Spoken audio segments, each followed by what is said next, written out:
ভাই পিক্সেল 8 এর কোনো লিক্স আছে? দেখতে হইব, দাঁড়া একটু। কিছু খুঁজে পাইলেন ভাই? হ্যাঁ পাইছি, ভিডিওটা প্লে কর, আমি কইতাছি। প্লে করছি, আপনি কোন। তাহলে প্রথমে আসে প্রসেসর সেগমেন্টে। অনেকেই মনে করতে পারেন যে এবার 8 এ যেটা থাকবো ওইটার মধ্যে টেনসর G3 প্রসেসর থাকতে পারে, কিন্তু এখন লিক্স এরকম টাইতাছে যে এখন এটার ভিতর টেনসরের G3 প্রসেসর নাও থাকতে পারে। এটার মধ্যে থাকতে পারে স্ন্যাপড্রাগনের প্রসেসর, এবং ওইটা হইতাছে একটা 7 সিরিজের প্রসেসর 778G, যেটা গেমিং এর জন্য অপটিমাইজ। জি মানে তো গেমিং, এটা অনেকেই জানেন। তো মনে করা হইতাছে যে এই প্রসেসরের মাধ্যমে মানে আর কি যে 8 এ ডিভাইসটা আছে ওইটার মধ্যে আর কি গেমের যে ইমপ্রুভমেন্ট আছে বা ইমপ্লিমেন্ট আছে ওইটা ভালো মতন দেখা যেতে পারে। এমনিতে যে স্ন্যাপড্রাগনের প্রসেসর গুলো আছে ওইগুলোর পারফরমেন্স ভালোই, কিন্তু যদি G3 দেখা যেত তবে দেখা যেত যে গুগলে যে সফটওয়্যার গুলো আছে ওইগুলো ভালো মতো অপটিমাইজ থাকতো, এবং ক্যামেরা সেগমেন্টে ওইটা এমনি মানে একটা প্লাস পয়েন্ট নিয়ে যেত। পারফরমেন্স সেগমেন্টে এখানে ভালোই পারফরমেন্স পাওয়া যাইব, যা দেওয়া আছে। আমি তো মনে করছিলাম G3 আইব। তারপর সেই ডিসপ্লে সেগমেন্টে এবং র্যামের সেগমেন্টে, তো র্যাম বর্তমান 6 জিবি অত চলে না। সর্বনিম্ন বর্তমানে যদি আপনারা কোনো ডিভাইস নিতে চান 8 জিবি তো আপনাদের মিনিমাম দরকারই হইব। তো এই যে ডিভাইসটা লঞ্চ হইতে পারে, লিক্স আসতে আছে যে 8 জিবি র্যাম একটা থাকতেই পারে, বা একটা ভেরিয়েন্টই থাকতে পারে, ওইটা ম্যাটার না। ম্যাটার হইতেছে যে 8 জিবি র্যামের একটা ভেরিয়েন্ট থাকবো। তার সাথে যদি ডিসপ্লে সেগমেন্টে আসি, তো আপনারা অনেকেই জানেন যেহেতু গুগল পিক্সেলের ফোন, তো অবশ্যই এটা কম্প্যাক্ট সাইজের হইব, মানে আপনার ওয়ান হ্যান্ডে এটা ইউজ করতে পারবেন। এটার সাইজটা থাকতে পারে 6.2 ইঞ্চি ডিসপ্লে।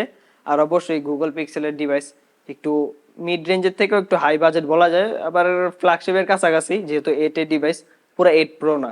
তো এটার মধ্যে আপনার যেই ডিসপ্লে সেগমেন্টে যে ডিসপ্লে টাইপটা পাইবেন ওইটা হইতাছে অ্যামোলেড ডিসপ্লে। র্যাম ঠিক আছে, কিন্তু কোনো হাই রিফ্রেশ রেট নাই। এটা নিয়ে কোনো কনফার্মেশন এখনো পাওয়া যায় না, যদি পাওয়া যায় তো এটা আমি আপনাদের বলে দেবো, তোরাও বলে দেবো, কোনো সমস্যা নাই। তারপর আসে ব্যাটারি সেগমেন্টে। ব্যাটারি সেগমেন্টে গুগল পিক্সেল এটা সবসময় সমস্যা শুনতেছি, ব্যাটারি যেই কম্প্যাক্ট সাইজ অনুযায়ী দেয় ওটা বেশি দেয় না, প্লাস যে অপটিমাইজেশন থাকে ওটার মধ্যে মানে ব্যাটারি সেভ করতে পারে না ভালো। তো এবার 8 এর মধ্যে যেই মানে ব্যাটারি সাইজটা দেওয়া হইতে পারে ওইটা 5000 mAh এর ব্যাটারি দেওয়া হইতে পারে, এবং যেহেতু এটা অ্যামোলেড ডিভাইস এবং 7 সিরিজের একটা প্রসেসর, তারপর গেমিং অপটিমাইজ প্রসেসর, যাই হোক আরো কিছু অপটিমাইজ তো করা হইবই অ্যান্ড্রয়েড 14 এর সাথে।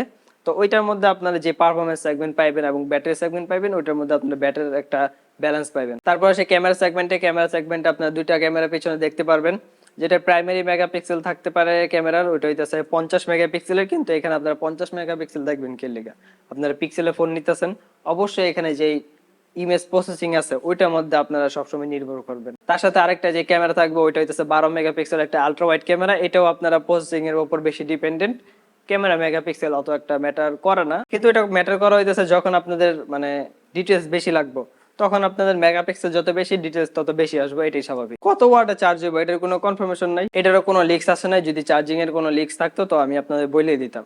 তো এগুলাই ছিল কিছু লিক্স যে মানে এটে আসতে পারে পিক্সেলের, এটা একটা কনফার্মেশন মোটামুটি পাওয়া যায়, মানে পসিবিলিটি আছে এটে লঞ্চ হওয়ার।